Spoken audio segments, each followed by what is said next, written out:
Jara magwora, jodala mageno, agoni ruodhwa kendo Nyasachwa ni erokamano kuom loso thuolo ma jaber machal gi mar mondo wawuo kodi e kit weche machal nadi ma Jehova oloso thuolo ni an mawuoyo kodi. Nyinga Pastor Gorongaro Isaiah, awuok e kanisa mar Bati Ministries Israel Ler e piny Kayole. To kapok wacho wach moro amora jara magwora, to wadhi kulo wiwa piny mondo wami Nyasaye polo kod piny duong'. Jehova mar oganda lweny, chunya odendi jatend lweny, erokamano jakondo mula kuom loso thuolo ma jaber machal gi ma mondo yal weche ni ka kinde pod nitie. Ni wach madang' wachunge e paw ni ruodh kedo to mara kuom Yesu. Amen. Jara magwora, adhi wuoyo kuom obadho. Obadho en gima ichiko. Tinyalo chike kata ne winyo, inyalo chike kata ne le matindo, kata ne le madongo. Thoth joma chiko obadho ok chiko obadho godiochieng'. Obadho ichiko gotieno kong'eni mae kama mwanda jakale kata bur. To we waket ne obadho ang' wanamake. Kata winyo idhi chike godhiambo kong'eni seche gi to chiegni donje ode. To ka ang' obadho make, to ng'ama nochiko obadho ka obuomo winyo to turo kata tiendene. Jehova chika mondo awuo kuom obadho sani. Mad Nyasachwa mondo timo ng'uono kuom ng'ama nade mochikne obadho. Ke Jehova chika kawuono nobadho kobadho kawuono wadwa turo sani. E nying Yesu ja Nazareth, bedo obadho manochik gi ng'a kawuono ne ang' wanatur gi obadho go. We asom gi mondiki e Zaburi 35 matindo 7. Mumb Jehova lero niya, ne gichiko na obadho kayiem nono. Obadho nitie minyalo chik ne nyar ng'ato, inyalo chike ne wuod ng'ato, inyalo chike ne ohand ng'ato, inyalo chike nyim dhorangach moro. Mobadho no mak nyiri ma ok sudi, onyalo mako chuo ma ok sudi, onyalo mako tiji ng'ato obadho, onyalo mako kata mana kwe me od moro ma odno bed kod koko pile kod pile kara nochiko obadho. Mobadho no nodhi omako jomodak e odno. Saboro jaduong' ywak pile kod pile nang'o ma notimo na nyithindo. Kara nyithindo nodhi ochike negi obadho mano obadho nomako nyithindo. Onindo go piny e kong'o ento paro ni gimoro timore kara nitie obadho mano maki modhi onindo gi nyithindo nyaka e kong'o nyaka kawuono. Kelo Yesu komeko chir mar choke. Ja Nazareth ng'at manyalo golo obadho momako ng'ama nade. Kawuono ni wan kod Yesu duoko. Ng'at manyalo mako kit gimiluongo n'obadho mamako kit ngima ng'ato. Obadho inyalo chik makel nyaka gimiluongo ni tuo kit ngima ng'ato. Ng'ato paro ni kara mae tuo ni ang'o matimore kuoma motera mana siranda. Kara nitiere obadho manochik chon chieng' moro gotieno sama ng'ato ne onge. To nodhi ochiko obadho. Jehova ni kod duoko. Yesu wa ni kod nyalo. Onyalo timo ne ng'ato kuom obadho manade mamako kit ngima ng'ato. Kuom obadho manade mamako nyithi ng'ato. Momiyo ka gichopo e klas moro to kanyo ok gikal. Obadho ing'eni ajara magwora niko kona niya, Yesu Kristo ma ruodhwa seche manonyuole none sulwene maduoke moa wuok chieng' noluwo sulweno. Samoro obadho ni nochiki nikech none sulweni ne gineno kata kapod ni iwuotho e kor gweng'u kapod itin. None sulwe mari nochuno jochiko obadho manokelo n'obadho nomako nyar ng'ato, nomako wuod ng'ato, nomako tiji ng'ato. Wan kod Yesu duoko, ng'at manyalo reso ng'ato kuom gima nade momoko kuome. Kawuono ni Yesu ja Nazareth wadwa mako obadho, wadwa ture. Duong' odog ni ratego. Gima nade mamako ng'ato, badho manade mamako od ng'ato. Wan kod Yesu duoko. Duong' odog ni jatend lweny. Mumba kona negi chiko na obadho kayiem nono. Adier negi kunyo bur machuto mondo anyumrae. To masira biro jukogi ka ok ging'eyo. Mano Jehova ema owuoyo. Masira biro makogi ka ok ging'eyo. Jehova biro kawo obadho to duoke miechgi, to duoko kuma no ae. E nying Yesu ja Nazareth wan kod Jehova Elgibon, ng'at manyalo kedonwa sama ok wanyal kedo kendwa. An kod jatend lweny Yesu komeko chir mar choke. Ng'at manoparo Lazaro kanie bwo liel en kaka wuono onyalo reso ng'ato.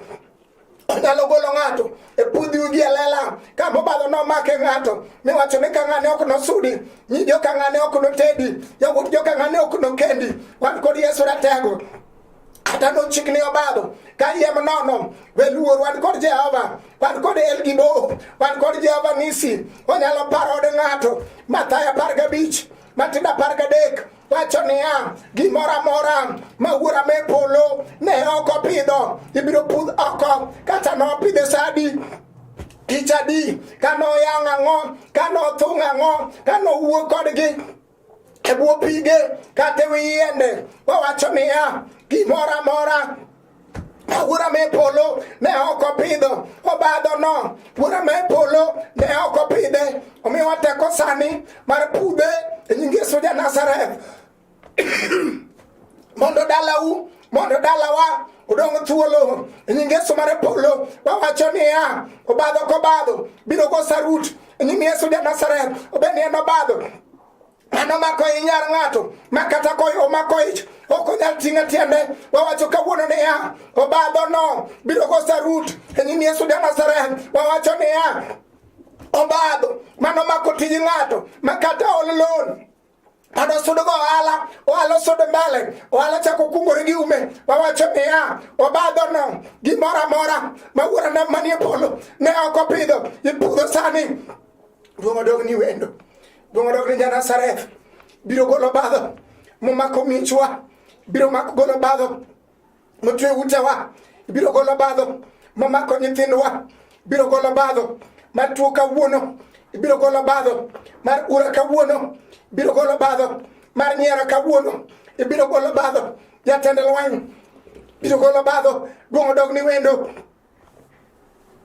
mombako na niya Isaya 45 Matindo 2 wuodh owuoyo kod kuros ruoth moseyiero okone niya abiro piyo gode mogangore mane mbeleni nobadho nochike magode obede mbeleni makata kidwani mondo misudi ichaki kier ichaki lwar kidwani mondo dala wuo sudi ok ichaki sudi ichaki lwar mana piny ruoth wacho niya awuono ni abiro pieyo gode mogangore manie mbeleni bed ni gode go nolos gi gotieno nolos gi gokinyi sama ji ne onge ma ji nodhi e puothe wawacho niya ja Paradiso chiwo teko kawuono ni got ka got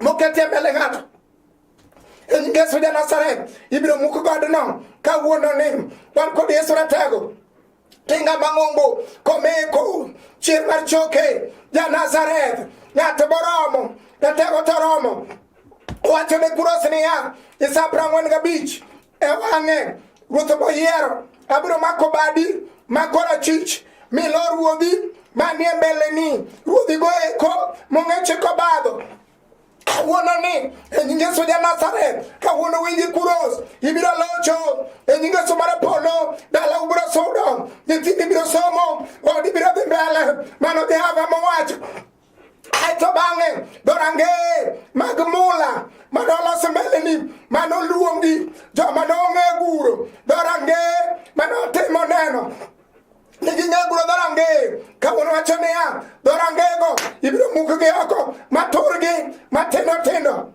duong' odog ni Ebenezer iber manade jatend lweny Jehova iber manade kawuono ni turi dorange manolos kod mula mamiyo par ng'ato ok sudi mamiyo de ng'ato ok sudi yawuoyi wuotho kadawo kech obadho manochikegi osemakogi Jehova bi mondo itur obadhogi kawuono bi golie obadho mar tuo kawuono golie obadho momako wuod wegi ni sani momakona niya e ndiko mar Jeremia duong' odog ni jatend lweny duong' odog ni El Gibo duong' odog ni Nyasaye maduong' Jeremia 30:8 Nyasachwana wuoyo kawuono kawacho niya Nyasaye manyalo gik moko duto wacho niya chieng' no anang'ad jok manie ng'utgi kata jokono noketi, kata nokete gokinyi, olokore obadho e od ng'ato,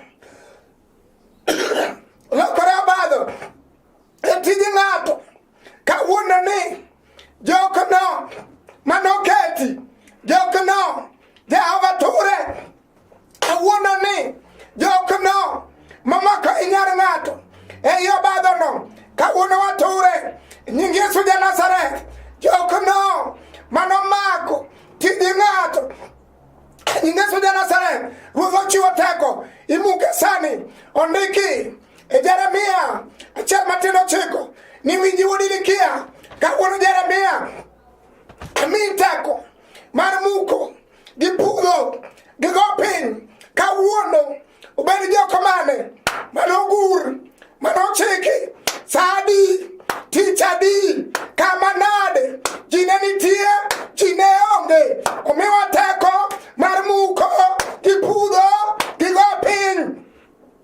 Duong' odog ni ja Nazareth. Jeremia 23:29 wacho niya, wachna mano javel gibo chalo mach kendo chalo nyundo mabaro Lwanda matindo tindo, kawuono Lwanda manade man obadho kelo mochung' e nyim dhorangach ni onge gima donje maber, mtokni madonje gin mokelo liel, kawuono ni wach Jehova el gibo chalo mach, chalo nyundo obiro baro matindo tindo ma jochiko badho dong' kong'eng. Duong' odog ni Yesu, duong' odog ni Ratego. Sa 54 matindo 17 onge gi lweny molosi mondo inyi, mano inyi onge, olose okinyi, olose odhiambo, kata nochike e bwo pi kanyo ema Ruodhwa iluonge niya pi ngima, kata lose e bungu kanyo ema iluonge Ruodhwa ni yien makelo ngima. Duong' odog ni wendo, duong' odog ni ja Nazareth, duong' odog ni El Gibo, duong' odog ni Nyasaye maduong'. Pare miyo molewo ni Ruodhwa, pare miyo molewo ni jatend lweny, pare dala mokwamo ni Ruodhwa, mumba kona. Isa 41 matindo 11 somo gima ondiki. Koro neuru jogo duto mamon kodu winji biro kuot, migi dhier nono, adier jogo duto makedo kudu norum malal nono, kata ne chiko badho, jogo duto makedo kodu winji biro kuot. Ng'ama nowach nyithindi ok nosom winji biro kuot, ng'ama nowach dala ni ok sudi winji biro kuot. Duong' odog ni Ratego. Jehova pare dala molewoni, Ruodhwa pare ot mokwamoni, pare nyathi sikul ni Ruodhwa, pare miyo madawo ka ywak ni Ruoth, manochiko badho ne yawuote ni Ruodhwa, manochiko badho ne jaode ni Ruodhwa. Pare kawuono ni Ruodh Polo, Jehova chung' gi jogi, Ratego chung' gi jogi, Lwanda chung' gi jogi. Neuru anwoyo gima ondiki Sa 41 matindo 11 koro neuru Jehova wuoyo jogo duto mamon kodu wigi biro kuot, kata gipar nubiro rumo, wigi biro kuot, kata gipar noandi biro rumo, wigi biro kuot, kata gipar tindi ok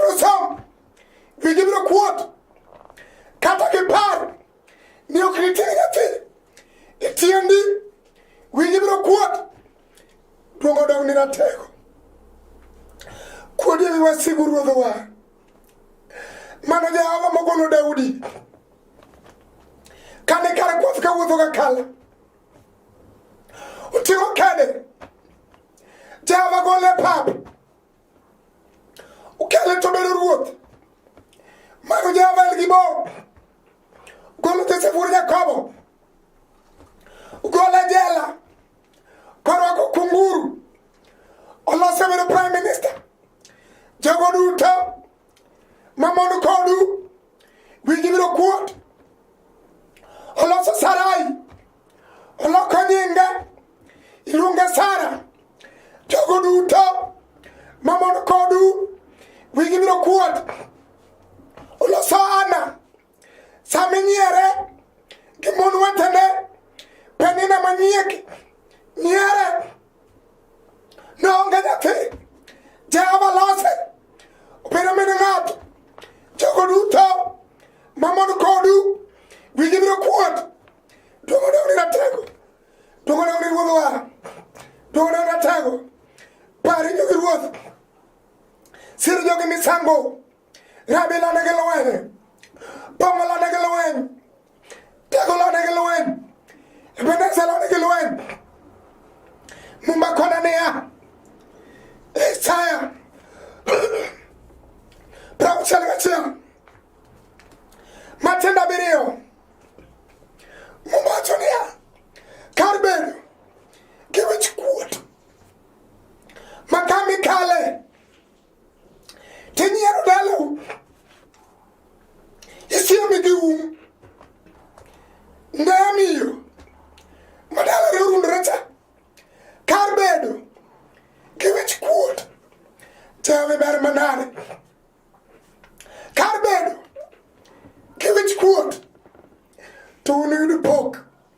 Nyadiriyo. Jehova wacho. Kata ket nyobadho.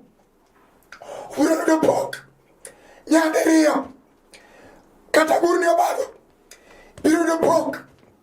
Nyadiriyo. Kendo. Karida chaya. Tunu ber mamor. Kipoku. Mano Jehova. El Gibor.